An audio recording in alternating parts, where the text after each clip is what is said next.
Welcome to கலாஸ் கருவி. இன்றைக்கி நம்ம ஸ்பெஷல் என்னென்னா, நம்ம அரிசியெல்லாம் ஊற வைக்காமல் அதை அரைச்சி புளிக்க வைக்காமல் எல்லாம் சீக்கிரமாக பண்ணக்கூடிய ஒரு ஆப்பந்தான் இது. நம்ம இப்போ அரிசி மாவு கடையிலேருந்து வாங்கக்கூடிய அரிசி மாவுனாலும் சரி, வீட்டில் நம்ம அரைச்சி வச்சுருப்போமே அதுனாலும் ஓகே தான். அந்த பச்சரிசி மாவு வச்சு பண்ண ஆப்பந்தான். சைடெல்லாம் நல்லா கிறிஸ்பியாக இருக்குது பாருங்கள். அருமையான ஆப்பம். நிறைய டைமே தேவையில்லை. ஹாட்டான கிளைமேட்டாக இருந்ததுன்னா உங்களுக்கு ஒரு 2 மணி நேரம் கூட தேவையில்லை. அதுக்கு முன்னாடியே மாவு செட் ஆகிடும், ஆப்பம் பண்ணிடலாம். நீங்கள் காலையில் ஆப்பத்துக்கு மாவு ரெடி பண்ணி வச்சுட்டு ஒரு சைட் டிஷ் பண்ணும்போது இந்த மாவு நல்லா பொங்கி வந்துடும். இதுக்கு இன்ஸ்டன்ட் ஈஸ்ட்டு தான் நான் சேர்த்துருக்கிறேன். அது இல்லைன்னா நீங்கள் இந்த சின்ன சின்ன பால் மாதிரி ஈஸ்ட் இருக்குமே, அதுன்னா நீங்கள் கொஞ்சம் தண்ணியில் அதை ஊற வச்சு ஒரு 10 நிமிஷம் வச்சதுக்கப்புறம் இது கூட சேர்த்துக்கோங்க. ஓகே, ஏன்னா நம்ம ரொம்ப நேரம் அதை புளிக்க வைக்கிறது இல்லை, அதனால தான் அப்படி சேர்க்குறது. வாங்க அது எப்படி பண்ணுறதுங்கிறது பார்க்கலாம். அப்போ நாம் இன்றைக்கி அந்த அரிசி ஊற வைக்காமல் அரிசி அரைக்காமல் பண்ணக்கூடிய அப்பந்தான் பண்ண போகிறோம். அதுக்கு நான் 1.5 கப்பு அரிசி மாவு எடுத்துருக்கிறேன். கடையிலேருந்து வாங்கக்கூடிய நம்ம இடியாப்பம் மாவு அப்படிலாம் நம்ம வாங்குவோமே, அந்த மாவு எடுத்துக்கிட்டாலும் போதும். அது இந்த மாதிரி கப்புக்கு, மெஷர்மெண்ட் கப்புக்கு 1.5 கப் எடுத்துருக்கிறேன். அது கூட நாம் இப்போ 3/4 கப்பு தேங்காய் சேர்க்குறோம். ஒரு மிக்ஸி ஜார் எடுத்துகிட்டு அதில் 3/4 கப்பு தேங்காய் சேர்க்குறேன். தேங்காய் கொஞ்சம் இருந்தால் நல்லா தான் இருக்கும். ஒரு 1/2 கப்பு சாதம், வடித்த சாதம், அதையும் சேர்க்குறேன். வெள்ளை அரிசி தான் நல்லது ரெட் ரைஸை விட இந்த ஆப்பம் பண்ணுறதுக்கு. இது கூட நாம் இப்போ 1 டீஸ்பூன் சுகர் சேர்க்குறோம். சுகர் உங்கள் விருப்பம்தான், நீங்கள் விருப்பம் இருந்தால் சேர்த்தா போதும். இப்படி நாம் ஈஸ்ட்டு சேர்க்கணும். இன்ஸ்டன்ட் ஈஸ்ட்டு தான் சேர்க்க போகிறோம். அது ஒரு 3/4 டீஸ்பூன் சேர்த்துக்கலாம்.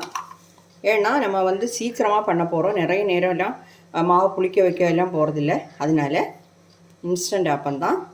3/4 டீஸ்பூன் ஈஸ்ட்டு சேர்த்தாச்சு. ஒரு 1/4 டீஸ்பூன் உப்பு சேர்த்துடலாம். உப்பு இதுக்கு கொஞ்சம் போதும், 1/4 டீஸ்பூன் கூட தேவையில்லை, அதை விடையும் கம்மியாக சேர்த்தா போதும்.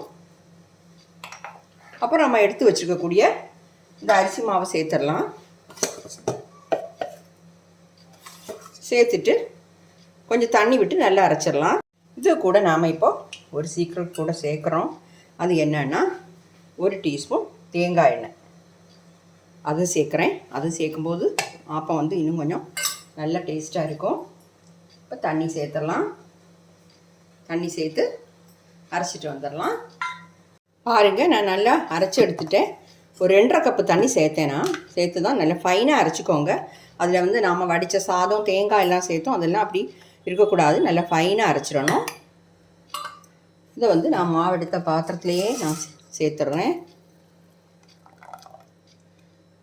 2.5 கப்பு தண்ணி விட்டு அரைச்சிருக்கிறேன். கொஞ்சம் தண்ணி கூட சேர்த்துக்கலாம். பாருங்கள், மாவு இந்த கன்சிஸ்டன்சியில் இருக்குது. மிக்ஸி ஜாரில் கொஞ்சம் தண்ணி சேர்த்து அதையும் சேர்க்குறேன்.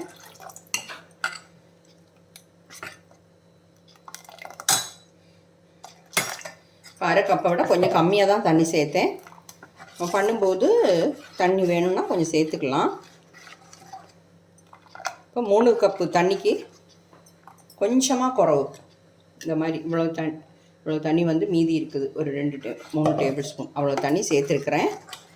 சேர்த்து நல்லா ஸ்பூன் வச்சு நல்லாவே மிக்ஸ் பண்ணிக்கோங்க. ஸ்பூனோ கையோ எது வச்சு வேணாலும் நல்லா இப்படி மிக்ஸ் பண்ணிடலாம்.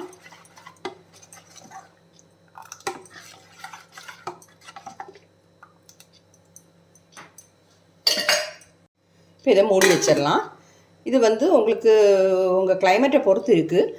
சில கிளைமேட்டு கொஞ்சம் சூடு ஜாஸ்தியாக இருந்ததுன்னா சீக்கிரமாக இந்த மாவு பொங்கி வந்துடும். ஒரு 2 மணி நேரம் வெயிட் பண்ண வச்சுருந்தா போதும். 10 நிமிஷத்தில் பண்ணக்கூடிய அப்பம் கூட இருக்குது. அதோட ரெசிபி நான் கொஞ்ச நாளைக்கு முன்னாலே போட்டிருந்தேன், அப்படியும் பண்ணலாம். இல்லை இந்த மாதிரி தேங்காயும் ரைஸும் சேர்க்காமல் நம்ம கப்பி காய்ச்சி இந்த அரிசி இந்த மாவு எடுத்துருந்தோமே, இந்த பொடி பண்ணினது, அது கூட சேர்த்து அப்படியும் பண்ணலாம். நிறைய டைப்பில் ஆப்பம் பண்ணலாம். ஆனால் இப்போ நாம் இந்த மெத்தடில் பண்ணியிருக்கிறோம். இது நம்ம தேங்காய் எல்லாம் சேர்த்து பண்ணுறதுனால நல்ல டேஸ்ட்டாக இருக்கும். இப்போ இது இருக்கட்டும். நாம் இப்போ நிறைய நேரம் இப்போ ஓவர் நைட்டு அப்படியெல்லாம் நம்ம மாவு புளிக்க வைக்க போகிறதில்ல. இதுக்கு ஈஸ்ட்டு எப்போவுமே நீங்கள் இன்ஸ்டன்ட் ஈஸ்ட் தான் சேர்க்கணும். இல்லை உங்கள்கிட்ட இன்ஸ்டன்ட் ஈஸ்ட் இல்லை, அந்த பால் மாதிரி உள்ள ஈஸ்ட் தான் இருக்குன்னா கொஞ்சம் தண்ணியில், சுடு தண்ணியில் அந்த ஈஸ்ட்டை கொஞ்சம் ஒரு 10 நிமிஷம் ஊற வச்சுட்டு அதுக்கப்புறமா அதில் சேர்த்துக்கோங்க. ஓகே, இருக்கட்டும். இப்போ பாருங்கள், நாம் இது ஆப்பத்துக்கு மாவு அரைச்சி வச்சு 3 மணி நேரம் கரெக்டாக ஆச்சு. பார்த்தீங்களா, பொங்கி வந்திருக்குது பார்த்தீங்களா? இந்த மாதிரி பொங்கி வந்திருக்க டைம்லேயே நாம் வந்து ஆப்பம் பண்ணால் ரொம்ப நல்லாயிருக்கும். நல்லா மிக்ஸ் பண்ணிக்கோங்க. நல்லா மிக்ஸ் பண்ணிவிட்டு ஆப்பம் பண்ணிட வேண்டியது தான். தண்ணியெல்லாம் கரெக்டாக தான் இருக்குது நம்ம சேர்த்த தண்ணி.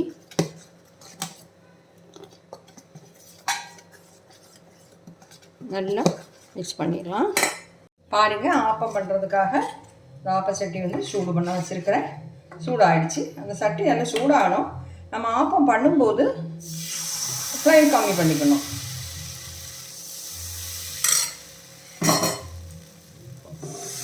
அப்போ தான் ஆப்பம் வந்து கரெக்டாக நல்லா வெந்து கிடைக்கும். பாருங்கள், சைட்லலாம் இந்த மாதிரி ஹோல்ஸ் வரும்போது மூடி வச்சிடலாம். ஃப்ளேம் கம்மி பண்ணி வச்சு வேக வச்சிடலாம். பாருங்கள், ஆப்பம் வந்து நல்லா வெந்துடுச்சு. சைடெல்லாம் இப்படி ஒசந்து வரும்போது வெந்துடுச்சுன்னு அர்த்தம். சைடெலாம் இன்னும் உங்களுக்கு கொஞ்சம் நல்லா செவக்கணுன்னா இன்னும் கொஞ்சம் நேரம் போட்டிருக்கலாம். நான் வந்து இப்போ மாற்றிடுறேன். மீதி உள்ளதையும் இந்த மாதிரியே பண்ணி எடுத்துடுறேன். பாருங்கள், அருமையான அப்பம் சூப்பராக ரெடி ஆகிடுச்சு. பாருங்கள், நம்ம ஆப்பம் வந்து சூப்பராக ரெடி ஆகிருக்கு. கட்டாயம் ட்ரை பண்ணி பாருங்கள். ஓகே, அப்போ என்னுடைய இந்த வீடியோ எல்லாருக்கும் பிடிச்சிருக்கும்னு நினைக்கிறேன். பிடிச்சிருந்தா தயவு பண்ணி என்னுடைய சேனல் இது வரைக்கும் நீங்கள் சப்ஸ்கிரைப் பண்ணலைன்னா சப்ஸ்கிரைப் பண்ணுங்கள்.